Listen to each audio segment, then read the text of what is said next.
Time 8:07 అవుతుంది. మా పాప స్కూల్కి వెళ్ళిపోయింది. ఈరోజు మా బాబుకి స్కూల్ లేదు. ఇల్లంతా క్లీన్ అయిపోయింది. నేను కూడా ఫ్రెష్ అయ్యాను. ఇంకా వంట చేయడమే ఆలస్యం అనమాట. 8:07 లోపు ఇల్లు క్లీన్ చేయడం, నేను ఫ్రెష్ అవ్వడం కూడా అయిపోయింది. టిఫిన్లు కూడా అయిపోయాయి. ఈరోజు జొన్న ఇడ్లీ చేశాను. వంట చేద్దాము అనుకునే లోపు మా వారు ఫోన్ చేశారు. చేపలు తీసుకొని వస్తాను, వేరే వంట ఏమీ చేయొద్దు అని చెప్పారు. ఇప్పుడు నాకు 2 ఆప్షన్స్ ఉన్నాయి.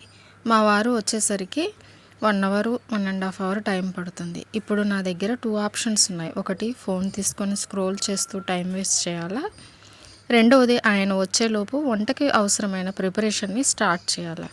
మీరైతే ఏది ఎంచుకుంటారో కమెంట్లో చెప్పండి. మా వారు వచ్చేసరికి 1.5 అవర్ పైన టైం పడుతుంది కాబట్టి నేను ఇల్లంతా ఒక రౌండ్ వేశాను. ఎక్కడ ఉండవలసిన వస్తువులను అక్కడ సర్ది పెట్టాను. బ్యాగ్స్ని ఇటు మూలకి సెట్ చేసుకున్నాను. ఇంకా పిల్లలు బ్రష్ చేసినప్పుడు ఇక్కడ వదిలేసిన పేస్టు, మా వారి మందులు, వాటి ప్లేసుల్లో వాటిని అరేంజ్ చేశాను. ఇలా ఒకసారి మొత్తం ఒక రౌండ్ వేసేసి ఎక్కడ వస్తువులను అక్కడ సర్ది ఒకసారి ఇల్లంతా కూడా చెక్ చేశాను. ఇంకా నాకేమైనా అంటే నేనేమన్నా చేయవలసిన పనులు సర్దవలసినవి ఉన్నాయా అని చెప్పేసి చెక్ చేశాను. నాకు ఏమీ కనిపించలేదు.